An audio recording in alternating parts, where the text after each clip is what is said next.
Inteligencia emocional, Daniel Goleman. 4. Conócete a ti mismo. Según cuenta un viejo relato japonés, en cierta ocasión, un belicoso samurái desafió a un anciano maestro zen a que le explicara los conceptos de cielo e infierno.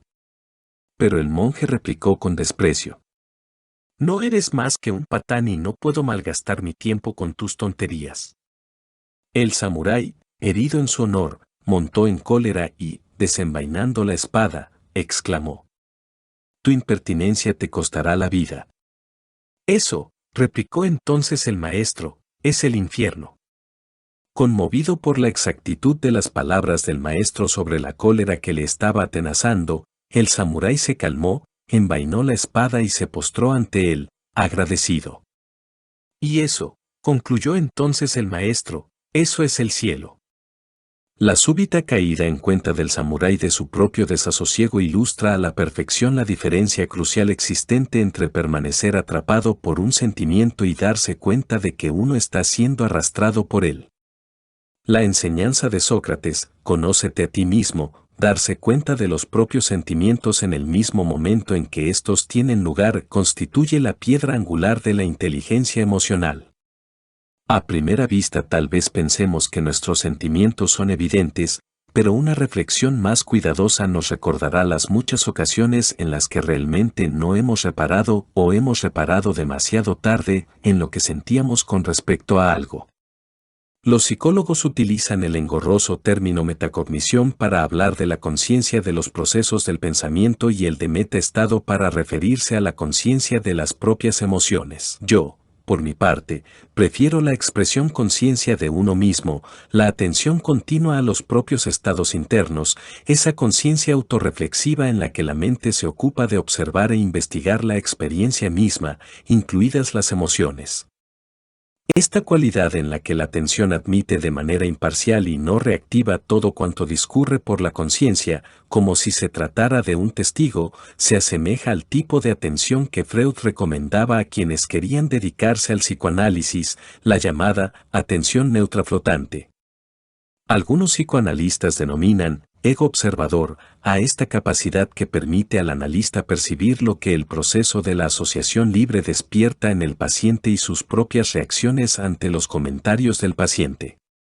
Este tipo de conciencia de uno mismo parece requerir una activación del neocórtex, especialmente de las áreas del lenguaje destinadas a identificar y nombrar las emociones.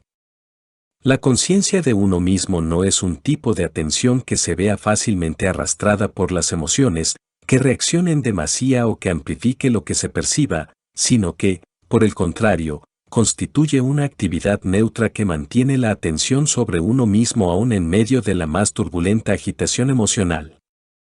William Starren parece describir esta facultad cuando, al hablar de su profunda depresión, menciona la sensación de estar acompañado por una especie de segundo yo, un observador espectral que, sin compartir la demencia de su doble, es capaz de darse cuenta, con desapasionada curiosidad, de sus profundos desasosiegos.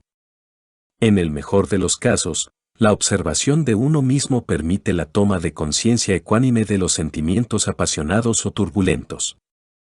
En el peor, constituye una especie de paso atrás que permite distanciarse de la experiencia y ubicarse en una corriente paralela de conciencia que es meta, que flota por encima, o que está junto a la corriente principal y, en consecuencia, impide sumergirse por completo en lo que está ocurriendo y perderse en ello, y, en cambio, favorece la toma de conciencia.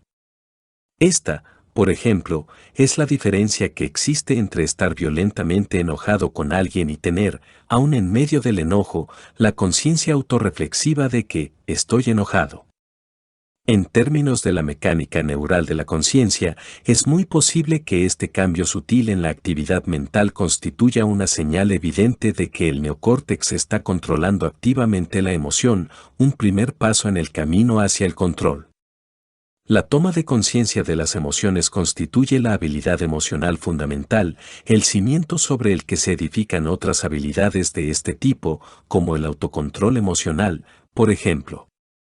En palabras de John Mayer, un psicólogo de Universidad de Nuevo Hampshire que, junto a Peter Salovey, de Yale, ha formulado la teoría de la inteligencia emocional. Ser consciente de uno mismo significa ser consciente de nuestros estados de ánimo y de los pensamientos que tenemos acerca de esos estados de ánimo. Ser consciente de uno mismo, en suma, es estar atento a los estados internos sin reaccionar ante ellos y sin juzgarlos. Pero Mayer también descubrió que esta sensibilidad puede no ser tan ecuánime, como ocurre, por ejemplo, en el caso de los típicos pensamientos en los que uno, dándose cuenta de sus propias emociones, dice, no debería sentir esto, estoy pensando en cosas positivas para animarme, o, en el caso de una conciencia más restringida de uno mismo, el pensamiento fugaz de que, no debería pensar en estas cosas. Aunque haya una diferencia lógica entre ser consciente de los sentimientos e intentar transformarlos, Mayer ha descubierto que, para todo propósito práctico, ambas cuestiones van de la mano y que tomar conciencia de un estado de ánimo negativo conlleva también el intento de desembarazarnos de él. Pero el hecho es que la toma de conciencia de los sentimientos no tiene nada que ver con tratar de desembarazarnos de los impulsos emocionales. Cuando gritamos, basta, a un niño cuya ira le ha llevado a golpear a un compañero, tal vez podamos detener la pelea, pero con ello no anularemos la ira, porque el pensamiento del niño sigue todavía fijado al desencadenante de su enfado, pero él me ha quitado mi juguete, y, de ese modo, jamás lograremos erradicar la cólera. En cualquier caso, la comprensión que acompaña a la conciencia de uno mismo tiene un poderoso efecto sobre los sentimientos negativos intensos y no solo nos brinda la posibilidad de no quedar sometidos a su influjo, sino que también nos proporciona la oportunidad de liberarnos de ellos, de conseguir, en suma, un mayor grado de libertad. En opinión de Mayer, existen varios estilos diferentes de personas en cuanto a la forma de atender o tratar con sus emociones. La persona consciente de sí misma. Como es comprensible, la persona que es consciente de sus estados de ánimo mientras los está experimentando goza de una vida emocional más desarrollada. Son personas cuya claridad emocional impregna todas las facetas de su personalidad, personas autónomas y seguras de sus propias fronteras, personas psicológicamente sanas que tienden a tener una visión positiva de la vida, personas que, cuando caen en un estado de ánimo negativo, no le dan vueltas obsesivamente y, en consecuencia, no tardan en salir de él. Su atención, en suma, les ayuda a controlar sus emociones. Las personas atrapadas en sus emociones. Son personas que suelen sentirse desbordadas por sus emociones y que son incapaces de escapar de ellas, como si fueran esclavos de sus estados de ánimo. Son personas muy volubles y no muy conscientes de sus sentimientos, y esa misma falta de perspectiva les hace sentirse abrumados y perdidos en las emociones y, en consecuencia, sienten que no pueden controlar su vida emocional y no tratan de escapar de los estados de ánimo negativos. Las personas que aceptan resignadamente sus emociones. Son personas que, si bien suelen percibir con claridad lo que están sintiendo, también tienden a aceptar pasivamente sus estados de ánimo y, por ello mismo, no suelen tratar de cambiarlos. Parece haber dos tipos de aceptadores, los que suelen estar de buen humor y se hallan poco motivados para cambiar su estado de ánimo y los que, a pesar de su claridad, son proclives a los estados de ánimo negativos y los aceptan con una actitud de laissez-faire que los lleva a no tratar de cambiarlos a pesar de la molestia que suponen. Una pauta que suele encontrarse entre aquellas personas deprimidas que están resignadas con la situación en que se encuentran. El apasionado y el indiferente. Imagine, por un momento, que está volando entre Nueva York y San Francisco. El vuelo ha sido muy tranquilo, pero, al aproximarse a las montañas rocosas, se escucha la voz del piloto advirtiendo, señoras y caballeros, estamos a punto de atravesar una zona de turbulencia atmosférica. Les rogamos que regresen a sus asientos y se abrochen los cinturones. Luego el avión entra en la turbulencia y se ve sacudido de arriba a abajo y de un lado al otro como una pelota de playa a merced de las olas. ¿Qué es lo que usted haría en esa situación? Es el tipo de persona que se desconectaría de todo y seguiría ensimismado en un libro, una revista o la película que en aquel momento estuviera proyectándose, o acaso echaría mano rápidamente a la hoja de instrucciones a seguir en caso de emergencia, escudriñaría el rostro de las azafatas y los auxiliares de vuelo en busca de algún signo de pánico o prestaría atención al sonido de los motores tratando de advertir en ellos algún sonido alarmante. El tipo de respuesta natural que tengamos ante esta situación refleja la actitud de nuestra atención ante el estrés. En realidad, esta misma escena forma parte de una de las pruebas de un test desarrollado por Susan Miller, una psicóloga de la Temple University, para determinar si, en una situación angustiante, la persona tiende a centrar minuciosamente su atención en todos los detalles de la situación o si, por el contrario, afronta esos momentos de ansiedad tratando de distraerse. Porque el hecho es que estas dos actitudes atencionales hacia el peligro tienen consecuencias muy diferentes en la forma en que la gente experimenta sus propias reacciones emocionales. Quienes atienden a los detalles, por este mismo motivo tienden a amplificar inconscientemente la magnitud de sus propias reacciones, especialmente en el caso de que su atención esté despojada de la ecuanimidad que proporciona la conciencia de uno mismo, con el resultado de que sus emociones parecen más intensas. Quienes, por el contrario, se desconectan y se distraen, perciben menos sus propias reacciones, y así no solo minimizan, sino que también disminuyen la intensidad de su respuesta emocional. Esto significa que, en los casos extremos, la conciencia emocional de algunas personas es abrumadora mientras que la de otras es casi inexistente. Considere, si no, el caso de aquel estudiante interno que, cierta noche, al descubrir un fuego en su dormitorio, cogió un extintor y lo apagó.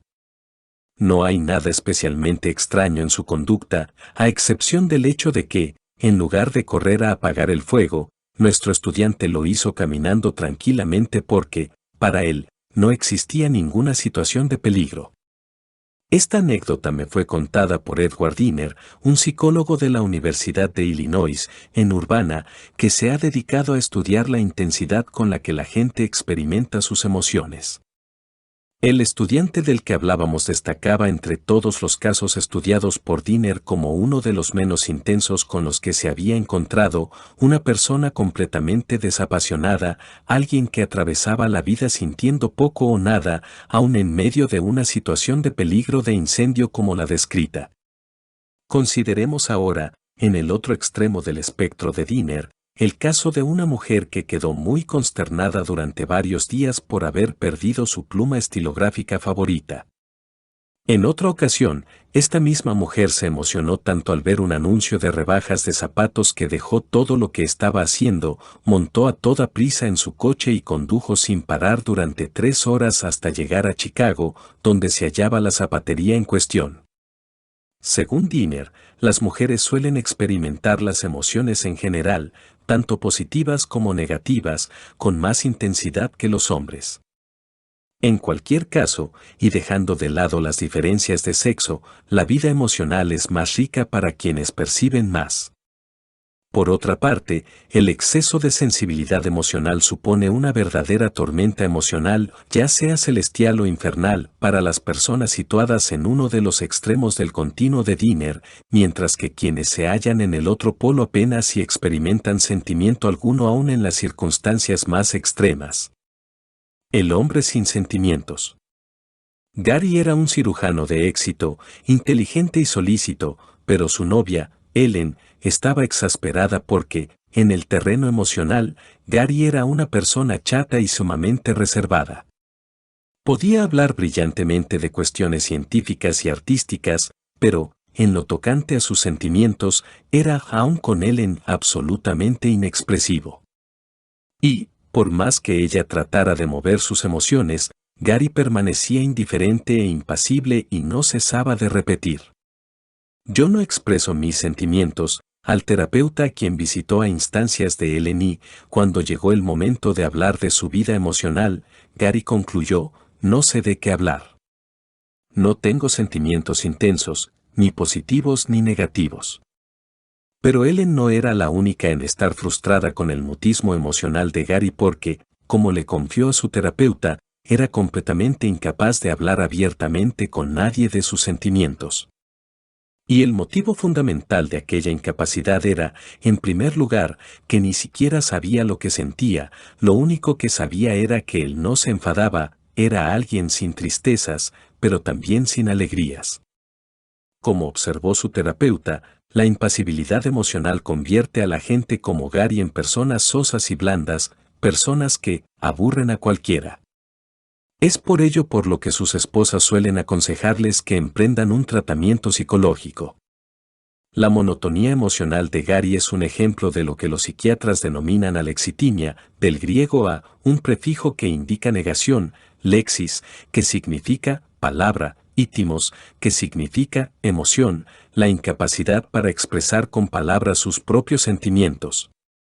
En realidad, los alexitímicos parecen carecer de todo tipo de sentimientos, aunque el hecho es que, más que hablar de una ausencia de sentimientos, habría que hablar de una incapacidad de expresar las emociones. Los psicoanalistas fueron quienes primero advirtieron la existencia de este tipo de personas refractarias al tratamiento porque no proporcionaban sentimientos, fantasías ni sueños de ningún tipo, porque no aportaban, en suma, ninguna vida emocional interna acerca de la cual hablar. Los rasgos clínicos más sobresalientes de los alexitímicos son la dificultad para describir los sentimientos, tanto los propios como los ajenos, y un vocabulario emocional sumamente restringido. Es más, se trata de personas que hasta tienen dificultades para discriminar las emociones de las sensaciones corporales, así que tal vez puedan decir que tienen mariposas en el estómago, palpitaciones, sudores y vértigos, pero son ciertamente incapaces de reconocer que lo que sienten es ansiedad. El término alexitimia fue acuñado en 1972 por el Dr. Peter Sifneos, un psiquiatra de Harvard, para referirse a un tipo de pacientes que dan la impresión de ser diferentes, seres extraños que provienen de un mundo completamente distinto al nuestro, seres que viven en medio de una sociedad gobernada por los sentimientos.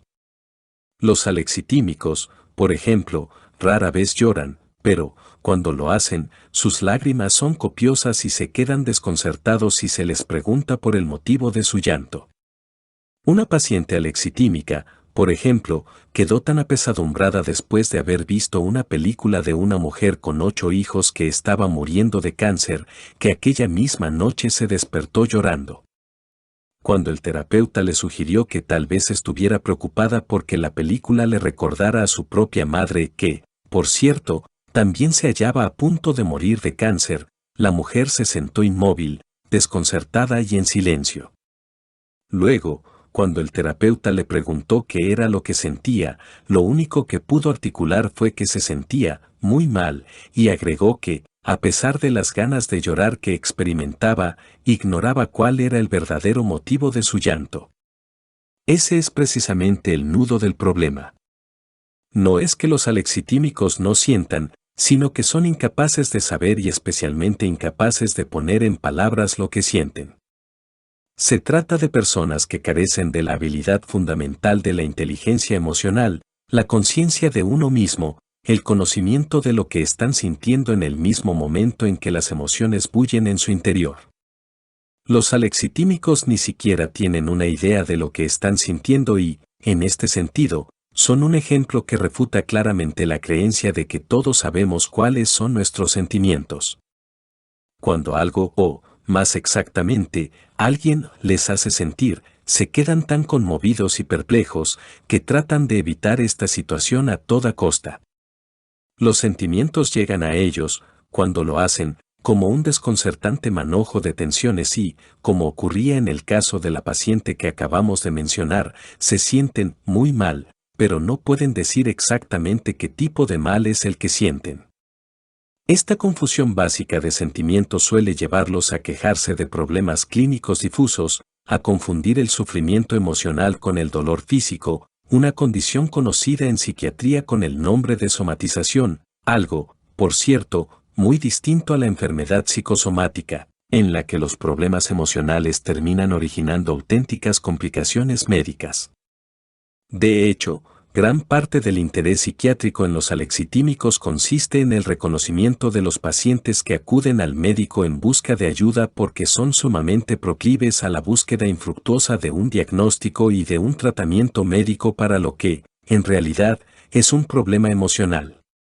Aunque la causa de la alexitimia todavía no esté claramente establecida, el Dr. Sifneos apunta a la posibilidad de que radique en una desconexión entre el sistema límbico y el neocórtex, especialmente los centros verbales, lo cual parece coincidir perfectamente con lo que hemos visto con respecto al cerebro emocional.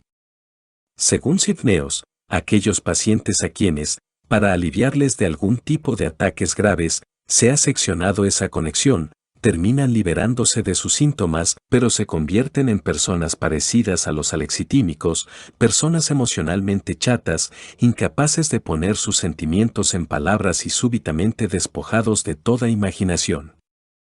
En resumen, pues, aunque los circuitos emocionales del cerebro puedan reaccionar a los sentimientos, el neocórtex de los alexitímicos no parece capaz de clasificar esos sentimientos y hablar sobre ellos. Y, como dice Henry Roth en su novela Call Sleep sobre el poder del lenguaje, cuando puedas poner palabras a lo que sientes te apropiarás de ello.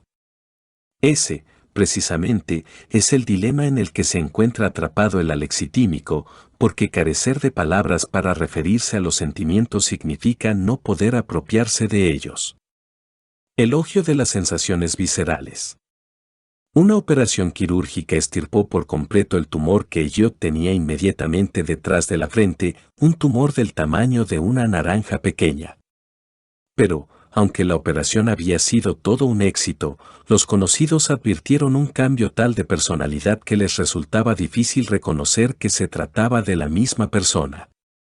Antes había sido un abogado de éxito, pero ahora ya no podía mantener su trabajo, su esposa terminó por abandonarle, dilapidó todos sus ahorros en inversiones improductivas y se vio obligado a vivir recluido en la habitación de huéspedes de casa de su hermano.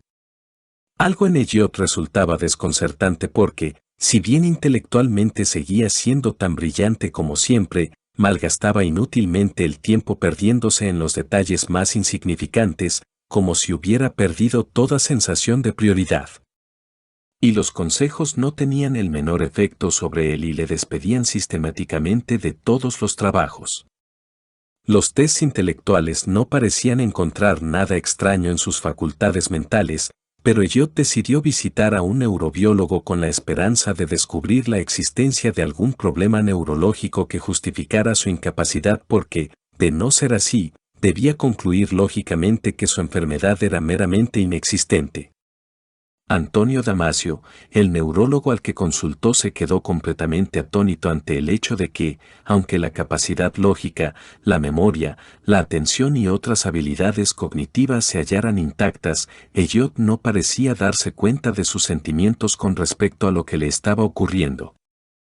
Podía hablar de los acontecimientos más trágicos de su vida con una ausencia completa de emociones, como si fuera un mero espectador de las pérdidas y los fracasos de su pasado, sin mostrar la menor desazón, tristeza, frustración o enojo por la injusticia de la vida. Su propia tragedia parecía causarle tan poco sufrimiento que hasta el mismo Damasio parecía más preocupado que él. Damasio llegó a la conclusión de que la causa de aquella ignorancia emocional había que buscarla en la intervención quirúrgica, ya que la extirpación del tumor cerebral debería haber afectado parcialmente a los lóbulos prefrontales.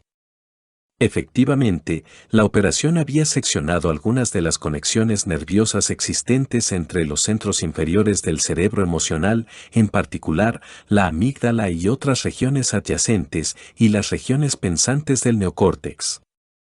De este modo, su pensamiento se había convertido en una especie de ordenador, completamente capaz de dar los pasos necesarios para tomar una decisión, pero absolutamente incapaz de asignar valores a cada una de las posibles alternativas. Todas las posibilidades que le ofrecía su mente resultaban, así, igualmente neutras. Ese razonamiento francamente desapasionado era, en opinión de Damasio, el núcleo de los problemas de Elliot, ya que la falta de conciencia de sus propios sentimientos sobre las cosas era precisamente lo que hacía defectuoso su proceso de razonamiento. Las dificultades de Elliot se presentaban incluso en las decisiones más nimias.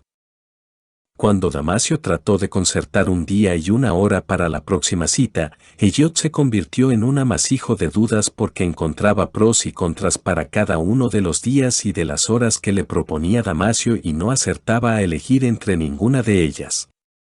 Los motivos que aducía para aceptar o objetar cualquiera de las alternativas eran sumamente razonables, pero era incapaz de darse cuenta de cómo se sentía con cualquiera de ellas. Y aquella falta de conciencia de sus propios sentimientos era precisamente lo que le convertía en alguien completamente apático.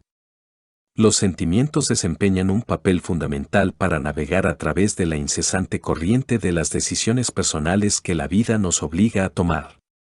Es cierto que los sentimientos muy intensos pueden crear estragos en el razonamiento, pero también lo es que la falta de conciencia de los sentimientos puede ser absolutamente desastrosa, especialmente en aquellos casos en los que tenemos que sopesar cuidadosamente decisiones de las que, en gran medida, depende nuestro futuro, como la carrera que estudiaremos, la necesidad de mantener un trabajo estable o de arriesgarnos a cambiarlo por otro más interesante, con quien casarnos, dónde vivir, qué apartamento alquilar, qué casa comprar, etc. Estas son decisiones que no pueden tomarse exclusivamente con la razón, sino que también requieren del concurso de las sensaciones viscerales y de la sabiduría emocional acumulada por la experiencia pasada. La lógica formal por sí sola no sirve para decidir con quién casarnos, en quién confiar o qué trabajo desempeñar porque, en esos dominios, la razón carente de sentimientos se ciega. Las señales intuitivas que nos guían en esos momentos llegan en forma de impulsos límbicos que Damasio denomina indicadores somáticos, sensaciones viscerales, un tipo de alarma automática que llama la atención sobre el posible peligro de un determinado curso de acción. Estos indicadores suelen orientarnos en contra de determinadas decisiones y también pueden alertarnos de la presencia de alguna oportunidad interesante. En esos momentos no solemos recordar la experiencia concreta que determina esa sensación negativa, aunque en realidad lo único que nos interesa es la señal de que un determinado curso de acción puede conducirnos al desastre. De este modo, la presencia de esta sensación visceral confiere una seguridad que nos permite renunciar o proseguir con un determinado curso de acción, reduciendo así la gama de posibles alternativas a una lista mucho más manejable. La llave que favorece la toma de decisiones personales consiste, en suma, en permanecer en contacto con nuestras propias sensaciones. Sondeando el inconsciente. La vacuidad emocional de Elliot patentiza la existencia de todo un abanico de capacidades personales para darse cuenta de las emociones en el mismo momento en que se están experimentando.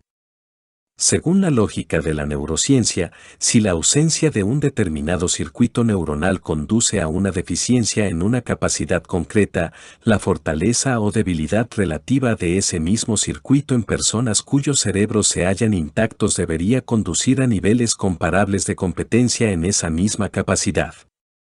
Esto significa que existen motivos neurológicos ligados al papel que desempeñan los circuitos prefrontales en la toma de conciencia de las emociones que justifican que determinadas personas puedan detectar con más facilidad que otras la excitación propia del miedo o la alegría y así ser más conscientes de sus emociones. Tal vez la capacidad para la introspección psicológica esté relacionada con estos circuitos neuronales. Hay personas que naturalmente se hallan más sintonizadas con las modalidades simbólicas propias de la mente emocional, como, por ejemplo, la metáfora, la analogía, la poesía, la canción y la fábula escritos todos ellos en el lenguaje del corazón. Y lo mismo ocurre en el caso de los sueños y los mitos, en los que el flujo narrativo está determinado por asociaciones difusas que siguen la lógica de la mente emocional. Quienes sintonizan naturalmente con la voz de su propio corazón, con el lenguaje de la emoción, son más proclives a escuchar sus mensajes, ya sea como novelistas, compositores o psicoterapeutas. Esta sintonía interna les hace más aptos para escuchar la voz de la sabiduría del inconsciente y captar así el significado que sienten sobre sus sueños y sus fantasías, los símbolos que encarnan nuestros deseos más profundos. La conciencia de uno mismo, la facultad que trata de fortalecer la psicoterapia, es fundamental para la introspección psicológica. De hecho, el modelo de la inteligencia intrapsíquica que sigue Howard Gardner es el propuesto por Sigmund Freud, el gran cartógrafo de la dinámica oculta del psiquismo. Como señaló claramente Freud, gran parte de nuestra vida emocional es inconsciente, y nuestros sentimientos no siempre logran cruzar el umbral de la conciencia. La verificación empírica de este axioma psicológico procede, por ejemplo, de los experimentos sobre las emociones inconscientes, como el descubrimiento de que las personas relacionan concretamente cosas que ni siquiera saben que han visto anteriormente. Cualquier emoción puede ser, y normalmente es, inconsciente. El correlato fisiológico de la emoción suele tener lugar antes de que la persona sea consciente del sentimiento que le corresponde. Cuando, por ejemplo, a las personas que temen a las serpientes se les muestra la imagen de una serpiente, sensores convenientemente colocados en su piel detectan el sudor, un signo de ansiedad, antes de que los sujetos afirmen experimentar miedo. Y esta respuesta tiene lugar aún en el caso de que el sujeto se vea expuesto a la imagen una fracción tan corta de tiempo que no tenga la menor idea consciente de lo que ha visto y que solo sepa que está comenzando a sentirse ansioso. Sin embargo, en la medida en que esa emoción preconsciente sigue intensificándose, llega un momento en el que logra atravesar el umbral y emerge en la conciencia. Existen, pues, dos niveles de la emoción, un nivel consciente y otro inconsciente, y el momento en que llega a la conciencia constituye el jalón que indica su registro por el córtex frontal. Pero, aunque no tengamos la menor idea de ellas, el hecho es que las emociones que bullen bajo el umbral de la conciencia pueden tener un poderoso impacto en nuestra forma de percibir y de reaccionar. Tomemos, por ejemplo, el caso de alguien que haya tenido un encuentro desagradable y que luego permanezca irritable durante muchas horas, sintiéndose insultado por el menor motivo y respondiendo mal a la menor insinuación. El sujeto puede ser completamente inconsciente de su susceptibilidad y sorprenderse mucho si alguien le llama la atención a este respecto, aunque no cabe la menor duda de que las emociones están bullendo en su interior y son las que dictan sus ariscas respuestas. Pero una vez que el sujeto toma conciencia de este hecho, una vez que su córtex lo registra, puede evaluar las cosas de un modo nuevo, decidir dejar a un lado los sentimientos que experimentó aquel día y transformar así su visión y su estado de ánimo. Así es como la conciencia emocional de uno mismo conduce al siguiente elemento constitutivo esencial de la inteligencia emocional, la capacidad de desembarazarse de los estados de ánimo negativos. Inteligencia emocional, Daniel Goleman. La próxima parte. 5. Esclavos de la pasión. Audio Gala YT. Suscríbete al canal, dale like y comenta. Muchas gracias.